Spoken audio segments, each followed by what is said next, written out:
রাধা রাধা। আপনারা হয়তো ভাবছেন কি আশ্চর্য ব্যাপার, প্রত্যেকবার আমি কথা শেষ হওয়ার পরে রাধা রাধা বলি। এইবার আমি আগেই বলে দিলাম। কারণটা কি? কারণ হলো অত্যন্ত বিশেষ। প্রত্যেকবার কথা সমাপ্ত হবার পরে আপনাদের সবার মধ্যে ভালোবাসা বিতরণ করতে চাই, তাই রাধা রাধা বলি। কিন্তু এইবার এই নতুন এবং বিশেষ সূত্রপাতে প্রথমে প্রেম বিতরণ করা অত্যন্ত আবশ্যক। এবার একটা বিষয় আছে যা জানেন হয়তো সকলেই, কিন্তু বুঝতে খুব কম জন পারেন। এই প্রেম, এই আনন্দ, এই সকল কিছুর সূত্রপাত হয় নিঃস্বার্থ আবেগের দ্বারা। ঠিক যেমন একজন মাতাকেই দেখে নিন। যখনই একজন মাতা সন্তানকে জন্ম দেন, তখন এই সংসার ভুলে যায় যে তার জন্য এটা একটা নতুন জন্ম। কারণ একজন নারী তখন একজন মাতৃরূপে নতুন ভাবে জন্ম নেন। একজন নারী স্ত্রী ও গৃহবধূ রূপে কিছু অধিকার লাভ করে থাকেন, কিন্তু তিনি যখন মা হয়ে যান তখন তিনি শুধুই দান করতে শেখেন। নিজের সন্তানের জন্য কত কিছুই না করেন, তাকে বাৎসল্যের সাগরে ভাসিয়ে নিয়ে যান। এই সংসারে রাজকুমার জন্ম নিতেই পারেন, তাকে রাম এবং লক্ষণ কিন্তু মায়েরাই বানিয়ে তোলেন। একজন গোয়ালা জন্ম নেয়, তাকে দ্বারকাধীশ একজন মাই বানিয়ে তোলেন। পিতা হলেন সেই পর্বত যার একটা অংশ হলো তার সন্তান, কিন্তু মা হলেন সেই শিল্পী যিনি একটা পাথরকে খোদাই করে এমন এক মূর্তি গড়ে তোলেন যাকে সকলে পূজনীয় মনে করেন। তাহলে স্মরণ করুন সেই সকল মুহূর্ত যেগুলি আপনি নিজের মাতার সাথে অতিবাহিত করেছেন। অনুভব করতে পারবেন যে কিভাবে এক মুহূর্তেই এই মন প্রফুল্ল হয়ে ওঠে। এবারের কারণ কি? এর কারণ হলো এই জীবনের আসল দ্বারই হলো মমতা।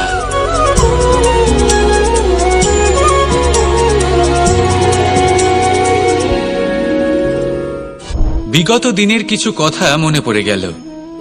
এক অদ্ভুত ঘটনা যা অমূল্য শিক্ষা দিয়ে যেতে পারে। বিষয় হলো যক্ষের সাথে যুধিষ্ঠিরের কথোপকথন। একবার যক্ষ যুধিষ্ঠিরকে জিজ্ঞেস করলেন, ওনাকে বললেন যে আমার কিছু প্রশ্নের উত্তর যদি আপনি দিতে পারেন তাহলে আমি আপনার বাকি ভ্রাতাগণকে আবার জীবিত করে তুলব।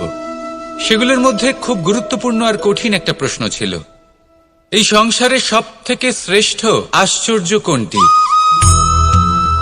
এই প্রশ্ন আমি আপনাকে জিজ্ঞেস করছি। এবার কেউ বলবেন স্বর্ণ দ্বারা নির্মিত লঙ্কা, এটি হলো সংসারের সব থেকে বড় আশ্চর্য। কেউ বলবেন বরফে ঢাকা সেই পর্বত যা আকাশ স্পর্শ করে। কেউ বলবেন সেই সমুদ্র যার গভীরতা মাপা অসম্ভব ব্যাপার। কেউ বলবেন সেই বায়ু যা আমরা দেখতে পাই না, কিন্তু তা আমাদের জীবন দান করে। সংসারের সব থেকে বড় আশ্চর্য কি, সেই প্রশ্নের উত্তর যুধিষ্ঠির দিয়েছিলেন, আর তা ছিল শ্রেষ্ঠ উত্তর এবং উচিত। উনি বলেছিলেন যে সংসারে প্রতিদিন কোনো ব্যক্তি জন্ম লাভ করেন আর কোনো ব্যক্তি মৃত্যুও লাভ করেন। এবার এই কথাটা সবাই জানেন, সবাই বোঝেন যে যখন জন্মেছি তখন কোনো একদিন আমিও অবশ্যই মৃত্যু লাভ করব। এবার যখন এই কথা প্রত্যেকটা মানুষ জানেন, তখন কেন প্রত্যেক মানুষ এই চিন্তায় থাকেন, এই নিয়ে কষ্ট পান, এই নিয়ে ব্যাকুল হয়ে থাকেন যে উনি একদিন মৃত্যু লাভ করবেন, তার থেকে দূরে পালাতে চেষ্টা করেন? বলেন যে আমি মৃত্যু লাভ করতে চাই না। কেন? যেখানে কোনো না কোনো দিন এটা অবশ্যই হবে। এ হলো ব্রহ্ম সত্য। এই যে ব্যাকুলতা, এই ভয়, এই যন্ত্রণা, এই চিন্তা তার মনকে বাঁচতেই দেয় না, এই জীবন অনুভবই করতে দেয় না। সেই জন্য এই চিন্তা, ব্যাকুলতা, ভয় এসবের কি লাভ? কোনো লাভ নেই। সেই জন্য যতক্ষণ জীবনযাপন করছেন প্রত্যেক মুহূর্ত যেন শ্রেষ্ঠ হয়, আনন্দময় হয়, প্রেমের দ্বারা পরিপূর্ণ হয়, সেই চেষ্টা করুন। চেষ্টা করুন যাতে আপনি যে কাজ করছেন তার দ্বারা যেন অন্যের মঙ্গল হয়। এই প্রচেষ্টাই আপনার জীবনকে প্রসন্নতা আর প্রেম দ্বারা ভরিয়ে তুলবে।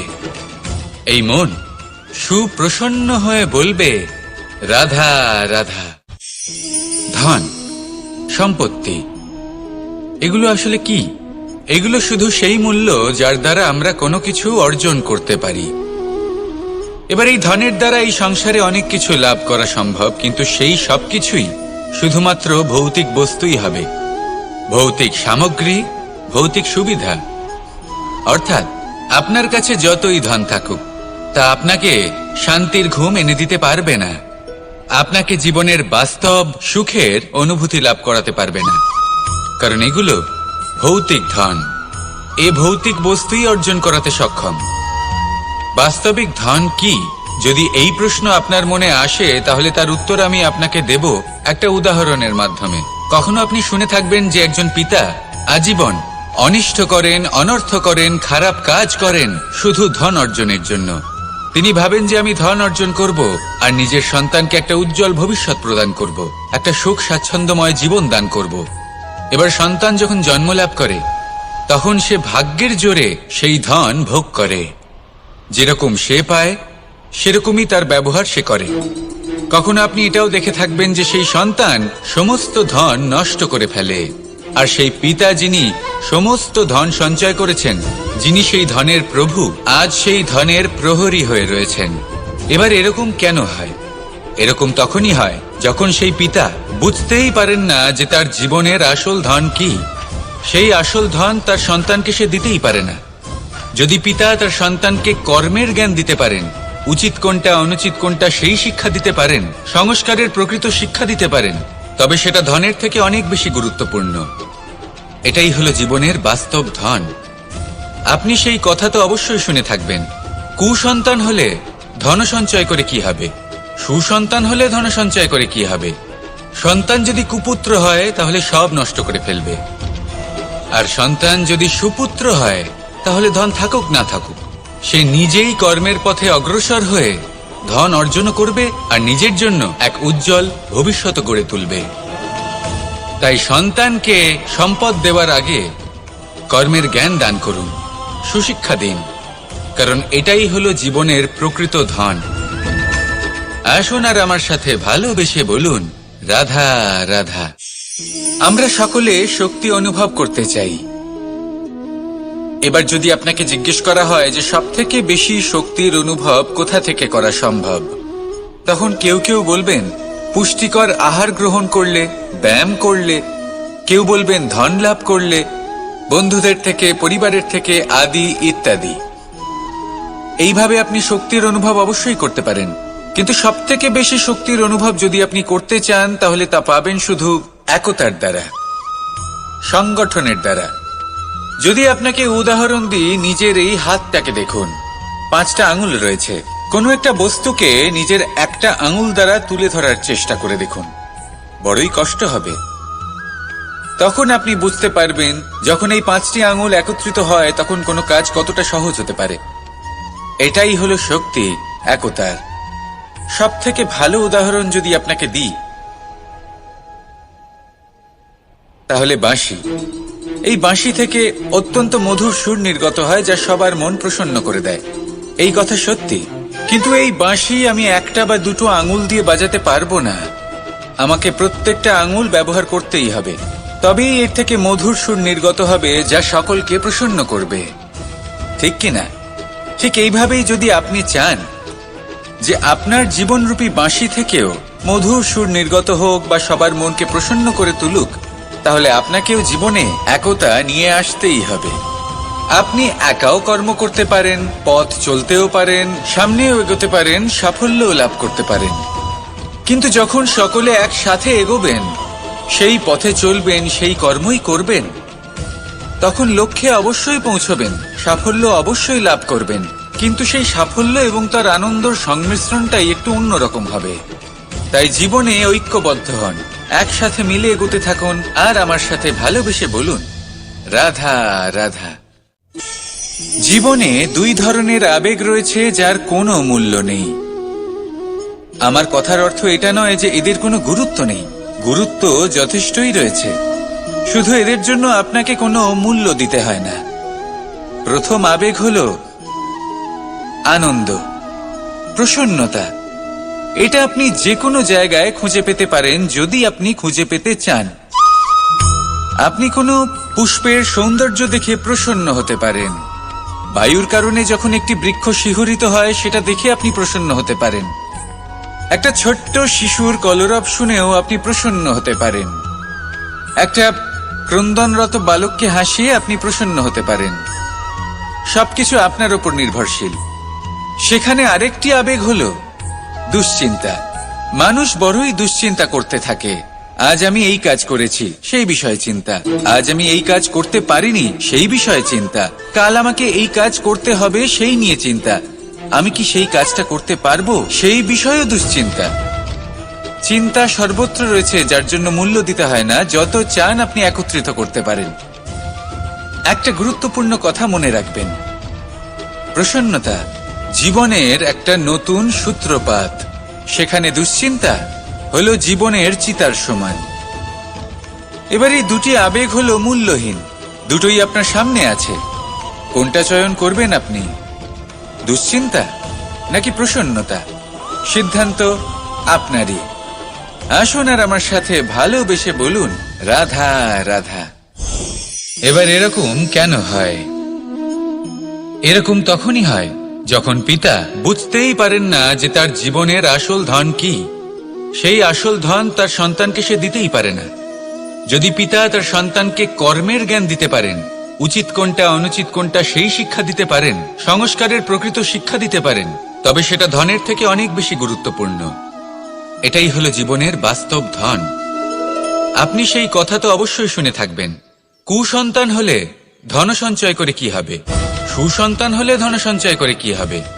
সন্তান যদি কুপুত্র হয় তাহলে সব নষ্ট করে ফেলবে, আর সন্তান যদি সুপুত্র হয় তাহলে ধন থাকুক না থাকুক সে নিজেই কর্মের পথে অগ্রসর হয়ে ধন অর্জন করবে আর নিজের জন্য এক উজ্জ্বল ভবিষ্যৎ গড়ে তুলবে। তাই সন্তানকে সম্পদ দেওয়ার আগে কর্মের জ্ঞান দান করুন, সুশিক্ষা প্রদান করুন, কারণ এটাই হলো জীবনের প্রকৃত ধন। আসুন আর আমার সাথে ভালোবেসে বলুন, রাধা রাধা। এই সংসারের প্রত্যেক বস্তুর, প্রত্যেক পরিস্থিতির, প্রত্যেক আবেগের দুটি দিক আছে। এর মধ্যে পার্থক্য করা সম্ভব শুধুমাত্র দৃষ্টিভঙ্গির দ্বারা। যদি কোনো ব্যক্তি পর্বত শিখরে দাঁড়িয়ে থাকেন তাহলে উনি এটাই দেখতে পাবেন যে এই জলের ধারা সমুদ্রের দিকে বয়ে চলেছে। আরেক ব্যক্তি যিনি সমুদ্রের কাছে দাঁড়িয়ে আছেন তার এটাই মনে হবে যে এই জলের ধারা সমুদ্রের দিকে আসছে। এখানে বিষয়টা হলো দৃষ্টিভঙ্গির, আর এটাই সময়ের সাথেও হয়ে থাকে। অনেক সময় মানুষ চিন্তিত হয়ে পড়েন, ত্রস্ত হয়ে পড়েন যে তার কাছে হয়তো খুব কম সময় আছে, তাতে তিনি অনেক কিছুই করতে পারবেন না, আর একটু সময় থাকলে খুব ভালো হতো। তিনি এইভাবেও ভাবতে পারেন যে অল্প হলেও সময় বাকি তো রয়েছে, অর্থাৎ যা অবশিষ্ট আছে তাকে সংরক্ষণও করা সম্ভব, তাতে জীবন যাপনও করা সম্ভব। আর এটা নির্ভর করছে আপনার উপর। তাই দৃষ্টিভঙ্গি ইতিবাচক রাখুন আর আমার সাথে ভালোবেসে বলুন, রাধা রাধা। এই সংসারে যখনই পাপের ঘোড়া পূর্ণ হয় তখন ঈশ্বর অবতীর্ণ হন। দেখুন, যে ব্যক্তি পাপের সাথে লড়াই করে সবাই তাকে ঈশ্বর মনে করেন। এখানে বিষয় হলো সাহসের, বিষয় হলো লড়াইয়ের। এই সময় সর্বশ্রেষ্ঠ শিক্ষক, আর সময় তার সাথেই খেলা খেলে যে সর্বশ্রেষ্ঠ খেলোয়াড় হয়। সময় তাদেরই পরীক্ষা নেয়। এবার হয় আপনি আগে থেকেই সর্বশ্রেষ্ঠ হন, নয় এই খেলা খেলতে খেলতে সর্বশ্রেষ্ঠ হয়ে ওঠেন। যখনই এই সময় আপনার পরীক্ষা নেবে তখন কখনোই নিরাশ হয়ে পড়বেন না। নির্ভীক হয়ে সাহসের সাথে সামনের দিকে তাকান এবং এগিয়ে চলুন। পরিস্থিতিগুলির এবং পরীক্ষার সম্মুখীন হন। এই পরীক্ষা ভবিষ্যতে আপনাকে এমন একটা ফল দেবে যে আপনি কৃতজ্ঞ বোধ করবেন যে আজ আপনি এই পরীক্ষার সম্মুখীন হওয়ার সুযোগ পেয়েছেন। আসুন আর আমার সাথে ভালোবেসে বলুন, রাধা রাধা। কেউ বলে জীবন খুব ক্ষণস্থায়ী, কেউ বলে জীবন হলো একটা সুন্দর স্বপ্নের মতো, আবার কেউ বলবে জীবন হলো এক কঠোর সত্য। কিন্তু জীবন আসলে কি? জীবন হলো আপনারই প্রতিবিম্ব, একটা দর্পণ। অর্থাৎ আপনি জীবনকে সেইভাবেই পাবেন যেরকম আপনি নিজেকে প্রতিপন্ন করবেন। যদি আপনি দর্পণের দিকে তাকিয়ে হাসেন, তাহলে আপনি সামনে হাসি মুখী দেখতে পাবেন। এবার যদি আপনি গম্ভীর হয়ে থাকেন, তাহলে আপনি একজন রুষ্ট ব্যক্তি দেখতে পাবেন। শেষে সবথেকে বেশি গুরুত্বপূর্ণ হলো আপনার চেষ্টা। আপনাকে সবসময় চেষ্টা করতে হবে যাতে আপনি নিজেকে প্রসন্ন এবং ইতিবাচক মনোভাবে রাখেন। এটা হলো আপনারই উত্তরদায়িত্ব, তাকে পালন করুন। এই মনকে প্রসন্ন রাখুন, এই সংসারকে সুন্দর বলে মনে হবে। আর এই মন প্রসন্ন হয়ে বলবে, রাধা রাধা। সময়, যা সবকিছুকে সমান করে দিতে পারে, যা সব থেকে বেশি শক্তিশালী, সব থেকে বড় সম্পত্তি, সব থেকে বড় শিক্ষক এবং সব থেকে বড় সুযোগ।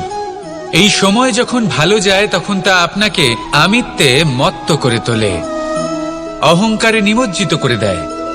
আর যখন খারাপ হয় তখন দুঃখের সাগরে নিজের প্রতি ঘৃণাবোধে নিমজ্জিত করে। তাই এই সময়, যা এত শক্তিশালী এক সম্পত্তি, এত মহান একটি ধন, তাকে এমনি এমনি নষ্ট হতে দেবেন না। এই সময়ের সাথে কি করবেন, কিভাবে করবেন তা ভাবতে গিয়ে এবং করতে গিয়ে সময় নষ্ট করবেন না। যদি আপনি এই সময় নষ্ট করেন, তাহলে সময়ও নিশ্চিত করবে যে আপনার সাথে কি করা উচিত। তাই সময়ের সদ্ব্যবহার করুন আর আমার সাথে ভালোবেসে বলুন, রাধা রাধা। আপনি কখনো মাখনের হাঁড়ি ভেঙেছেন? কত আনন্দ পাওয়া যায়। এই মাখনের হাঁড়ি ভাঙলে পুরো মাখন আমাদের গায়ে এসে পড়ে আর মন উচ্ছ্বসিত হয়ে ওঠে। কিন্তু তার জন্য বালগোপালদের কত চেষ্টা করতে হয় সেটা কখনো ভেবে দেখেছেন? প্রথমে বড়ই পরিশ্রম করে একের ওপর এক সাবধানে ওপরে চড়তে হয়, তারপরে ভারসাম্য বজায় রাখতে হয়, পড়ে গেলে হবে না। তারপর এই হাতের দ্বারা সেই মাখনের হাঁড়ি ভাঙতে হয়, তখন মাখন পড়ে। এবার এরকমই কিছু আমাদের জীবনে আমাদের সাথেও হয়। এবার আপনি বলবেন যে মাখনের হাঁড়ি ভাঙার এই প্রক্রিয়া, তার সাথে জীবনের কি সম্পর্ক থাকতে পারে? আসলে আমাদের মনের মাঝেও একটা হাঁড়ি রয়েছে, অহংকারের হাঁড়ি।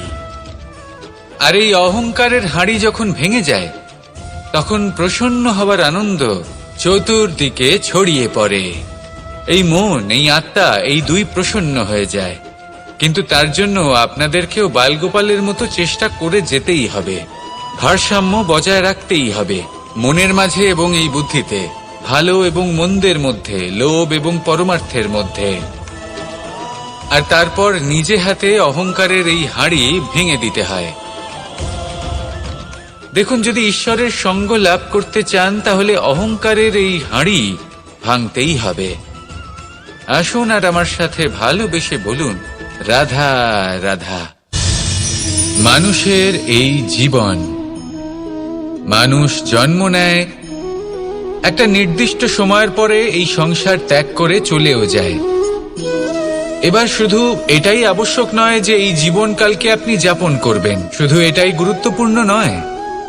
আবশ্যক এবং গুরুত্বপূর্ণ হলো এটা যে এই জীবনকালে আপনি এমন কিছু করেন যাতে এই সংসারের মঙ্গল হয়, যাতে এই সংসার আপনাকে মনে রাখে, আপনার থেকে প্রেরিত হয়, আপনার মতো হতে চায়, প্রত্যেক বছর আপনার জন্মতিথির অপেক্ষা করে, এমনভাবে আপনার জন্মদিন পালন করে যাতে সেটা মহোৎসবের আকার ধারণ করে। এবার এই জন্মদিন এমনি এমনি মহোৎসবে পরিণত হয় না। তখন হয় না যখন কোনো ব্যক্তি রাজার রূপে বা কোনো গোয়ালার রূপে জন্মগ্রহণ করে। তখন পরিণত হয় যখন একজন মানুষ জন্মগ্রহণের পরে এই সংসারকে কোনো শিক্ষা দিয়ে যান। কিভাবে একজন মানুষ গোয়ালা থেকে রাজা হতে পারে, কিভাবে একজন মানুষ অসত্য থেকে সত্যের পথে চলতে শুরু করেন, অধর্ম থেকে ধর্মের পথে চালিত হতে পারেন, কিভাবে অন্ধকার থেকে প্রকাশের দিকে যেতে পারেন, কিভাবে নিজের আত্মাকে পরমাত্মার সাথে মিলিত করতে পারেন, তা সে রামনবমী হোক বা জন্মাষ্টমী হোক, তাদের জীবনের সাথে জড়িত প্রত্যেক মুহূর্ত একটা পরবের আকার ধারণ করে। তাহলে আপনিও এইভাবে নিজের জীবন যাপন করতে থাকুন। এই সংসারে শুধু ভালোবাসা বিতরণ করুন, কিছুটা এমন ভাবে বিতরণ করুন যাতে আপনি এই সংসার থেকে চলে যাওয়ার পরেও এই সংসারে আপনি শুধুই ভালোবাসা বিতরণ করতে পারেন। যদি আপনি এরকম করেন, সংসারকে প্রেরণা দেন, তাহলে আপনার জীবনও রাধা কৃষ্ণের প্রেমের মতোই অলৌকিক এবং দৈব হয়ে উঠবে। আসুন আর আমার সাথে ভালোবেসে বলুন, রাধা রাধা, রাধা রাধা। আপনারা হয়তো ভাবছেন কি আশ্চর্য ব্যাপার, প্রত্যেকবার আমি কথা শেষ হওয়ার পরে রাধা রাধা বলি। এইবার আমি আগেই বলে দিলাম। কারণটা কি? কারণ হলো অত্যন্ত বিশেষ। প্রত্যেকবার কথা সমাপ্ত হবার পরে আপনাদের সবার মধ্যে ভালোবাসা বিতরণ করতে চাই, তাই রাধা রাধা বলি। কিন্তু এইবার এই নতুন এবং বিশেষ সূত্রপাতে প্রথমে প্রেম বিতরণ করা অত্যন্ত আবশ্যক। এবার একটা বিষয় আছে যা জানেন হয়তো সকলেই, কিন্তু বুঝতে খুব কম জন পারেন। এই প্রেম, এই আনন্দ, এই সকল কিছুর সূত্রপাত হয় নিঃস্বার্থ আবেগের দ্বারা। ঠিক যেমন একজন মাতাকেই দেখে নিন। যখনই একজন মাতা সন্তানকে জন্ম দেন, তখন এই সংসার ভুলে যায় যে তার জন্য এটা একটা নতুন জন্ম। কারণ একজন নারী তখন একজন মাতৃরূপে নতুন ভাবে জন্ম নেন। একজন নারী স্ত্রী ও গৃহবধূ রূপে কিছু অধিকার লাভ করে থাকেন, কিন্তু তিনি যখন মা হয়ে যান, তখন তিনি শুধুই দান করতে শেখেন। নিজের সন্তানের জন্য কত কিছুই না করেন, তাকে বাৎসল্যের সাগরে ভাসিয়ে নিয়ে যান। এই সংসারে রাজকুমার জন্ম নিতেই পারেন, তাকে রাম এবং লক্ষণ কিন্তু মায়েরাই বানিয়ে তোলেন। একজন গোয়ালা জন্ম নেয়, তাকে দ্বারকাধীশ একজন মাই বানিয়ে তোলেন। পিতা হলেন সেই পর্বত যার একটা অংশ হলো তার সন্তান, কিন্তু মা হলেন সেই শিল্পী যিনি একটা পাথরকে খোদাই করে এমন এক মূর্তি গড়ে তোলেন যাকে সকলে পূজনীয় মনে করেন। তাহলে স্মরণ করুন সেই সকল মুহূর্ত যেগুলি আপনি নিজের মাতার সাথে অতিবাহিত করেছেন। অনুভব করতে পারবেন যে কিভাবে এক মুহূর্তেই এই মন প্রফুল্ল হয়ে ওঠে। এবারের কারণ কি? এর কারণ হলো এই জীবনের আসল দ্বারই হলো মমতা।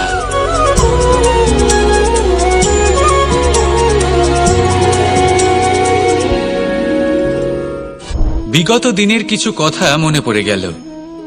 এক অদ্ভুত ঘটনা যা অমূল্য শিক্ষা দিয়ে যেতে পারে। বিষয় হলো যক্ষের সাথে যুধিষ্ঠিরের কথোপকথন। একবার যক্ষ যুধিষ্ঠিরকে জিজ্ঞেস করলেন, ওনাকে বললেন যে আমার কিছু প্রশ্নের উত্তর যদি আপনি দিতে পারেন, তাহলে আমি আপনার বাকি ভ্রাতাগণকে আবার জীবিত করে তুলব। সেগুলোর মধ্যে খুব গুরুত্বপূর্ণ আর কঠিন একটা প্রশ্ন ছিল, এই সংসারে সব থেকে শ্রেষ্ঠ আশ্চর্য কোনটি? এই প্রশ্ন আমি আপনাকে জিজ্ঞেস করছি। এবার কেউ বলবেন স্বর্ণ দ্বারা নির্মিত লঙ্কা, এটি হলো সংসারের সব থেকে বড় আশ্চর্য। কেউ বলবেন বরফে ঢাকা সেই পর্বত যা আকাশ স্পর্শ করে। কেউ বলবেন সেই সমুদ্র যার গভীরতা মাপা অসম্ভব ব্যাপার। কেউ বলবেন সেই বায়ু যা আমরা দেখতে পাই না, কিন্তু তা আমাদের জীবন দান করে। সংসারের সব থেকে বড় আশ্চর্য কি, সেই প্রশ্নের উত্তর যুধিষ্ঠির দিয়েছিলেন, আর তা ছিল শ্রেষ্ঠ উত্তর এবং উচিত। উনি বলেছিলেন যে সংসারে প্রতিদিন কোনো ব্যক্তি জন্ম লাভ করেন আর কোনো ব্যক্তি মৃত্যুও লাভ করেন। এবার এই কথাটা সবাই জানেন, সবাই বোঝেন যে যখন জন্মেছি তখন কোনো একদিন আমিও অবশ্যই মৃত্যু লাভ করব। এবার যখন এই কথা প্রত্যেকটা মানুষ জানেন, তখন কেন প্রত্যেক মানুষ এই চিন্তায় থাকেন, এই নিয়ে কষ্ট পান, এই নিয়ে ব্যাকুল হয়ে থাকেন যে উনি একদিন মৃত্যু লাভ করবেন, তার থেকে দূরে পালাতে চেষ্টা করেন। বলেন যে আমি মৃত্যু লাভ করতে চাই না। কেন? যেখানে কোনো না কোনো দিন এটা অবশ্যই হবে। এ হলো ব্রহ্ম সত্য। এই যে ব্যাকুলতা, এই ভয়, এই যন্ত্রণা, এই চিন্তা তার মনকে বাঁচতেই দেয় না, এই জীবন অনুভবই করতে দেয় না। সেই জন্য এই চিন্তা, ব্যাকুলতা, ভয় এসবের কি লাভ? কোনো লাভ নেই। সেই জন্য যতক্ষণ জীবনযাপন করছেন প্রত্যেক মুহূর্ত যেন শ্রেষ্ঠ হয়, আনন্দময় হয়, প্রেমের দ্বারা পরিপূর্ণ হয়, সেই চেষ্টা করুন। চেষ্টা করুন যাতে আপনি যে কাজ করছেন তার দ্বারা যেন অন্যের মঙ্গল হয়। এই প্রচেষ্টাই আপনার জীবনকে প্রসন্নতা আর প্রেম দ্বারা ভরিয়ে তুলবে। এই মন সুপ্রসন্ন হয়ে বলবে, রাধা রাধা। ধন, সম্পত্তি, এগুলো আসলে কি? এগুলো শুধু সেই মূল্য যার দ্বারা আমরা কোনো কিছু অর্জন করতে পারি। এবার এই ধনের দ্বারা এই সংসারে অনেক কিছু লাভ করা সম্ভব, কিন্তু সেই সবকিছুই শুধুমাত্র ভৌতিক বস্তুই হবে, ভৌতিক সামগ্রী, ভৌতিক সুবিধা। অর্থাৎ আপনার কাছে যতই ধন থাকুক তা আপনাকে শান্তির ঘুম এনে দিতে পারবে না, আপনাকে জীবনের বাস্তব সুখের অনুভূতি লাভ করাতে পারবে না, কারণ এগুলো ভৌতিক ধন। এ ভৌতিক বস্তুই অর্জন করাতে সক্ষম। বাস্তবিক ধন কি? যদি এই প্রশ্ন আপনার মনে আসে তাহলে তার উত্তর আমি আপনাকে দেব একটা উদাহরণের মাধ্যমে।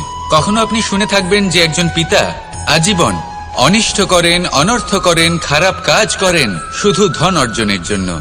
তিনি ভাবেন যে আমি ধন অর্জন করব আর নিজের সন্তানকে একটা উজ্জ্বল ভবিষ্যৎ প্রদান করব, একটা সুখ স্বাচ্ছন্দ্যময় জীবন দান করব। এবার সন্তান যখন জন্ম লাভ করে তখন সে ভাগ্যের জোরে সেই ধন ভোগ করে। যেরকম সে পায় সেরকমই তার ব্যবহার সে করে। কখনো আপনি এটাও দেখে থাকবেন যে সেই সন্তান সমস্ত ধন নষ্ট করে ফেলে, আর সেই পিতা যিনি সমস্ত ধন সঞ্চয় করেছেন, যিনি সেই ধনের প্রভু, আজ সেই ধনের প্রহরী হয়ে রয়েছেন। এবার এরকম কেন হয়? এরকম তখনই হয় যখন সেই পিতা বুঝতেই পারেন না যে তার জীবনের আসল ধন কি। সেই আসল ধন তার সন্তানকে সে দিতেই পারে না। যদি পিতা তার সন্তানকে কর্মের জ্ঞান দিতে পারেন, উচিত কোনটা অনুচিত কোনটা সেই শিক্ষা দিতে পারেন, সংস্কারের প্রকৃত শিক্ষা দিতে পারেন, তবে সেটা ধনের থেকে অনেক বেশি গুরুত্বপূর্ণ। এটাই হলো জীবনের বাস্তব ধন। আপনি সেই কথা তো অবশ্যই শুনে থাকবেন, কুসন্তান হলে ধন সঞ্চয় করে কি হবে, সুসন্তান হলে ধন সঞ্চয় করে কি হবে। সন্তান যদি কুপুত্র হয় তাহলে সব নষ্ট করে ফেলবে, আর সন্তান যদি সুপুত্র হয় তাহলে ধন থাকুক না থাকুক সে নিজেই কর্মের পথে অগ্রসর হয়ে ধন অর্জন করবে আর নিজের জন্য এক উজ্জ্বল ভবিষ্যৎ গড়ে তুলবে। তাই সন্তানকে সম্পদ দেওয়ার আগে কর্মের জ্ঞান দান করুন, সুশিক্ষা দিন, কারণ এটাই হলো জীবনের প্রকৃত ধন। আসুন আর আমার সাথে ভালোবেসে বলুন, রাধা রাধা। আমরা সকলে শক্তি অনুভব করতে চাই। এবার যদি আপনাকে জিজ্ঞেস করা হয় যে সবথেকে বেশি শক্তির অনুভব কোথা থেকে করা সম্ভব, তখন কেউ কেউ বলবেন পুষ্টিকর আহার গ্রহণ করলে, ব্যায়াম করলে, কেউ বলবেন ধন লাভ করলে, বন্ধুদের থেকে, পরিবারের থেকে, আদি ইত্যাদি। এইভাবে আপনি শক্তির অনুভব অবশ্যই করতে পারেন, কিন্তু সবথেকে বেশি শক্তির অনুভব যদি আপনি করতে চান তাহলে তা পাবেন শুধু একতার দ্বারা, সংগঠনের দ্বারা। যদি আপনাকে উদাহরণ দিই, নিজের এই হাতটাকে দেখুন, 5টা আঙুল রয়েছে। কোনো একটা বস্তুকে নিজের একটা আঙুল দ্বারা তুলে ধরার চেষ্টা করে দেখুন, বড়ই কষ্ট হবে। তখন আপনি বুঝতে পারবেন যখন এই 5টি আঙুল একত্রিত হয় তখন কোনো কাজ কতটা সহজ হতে পারে।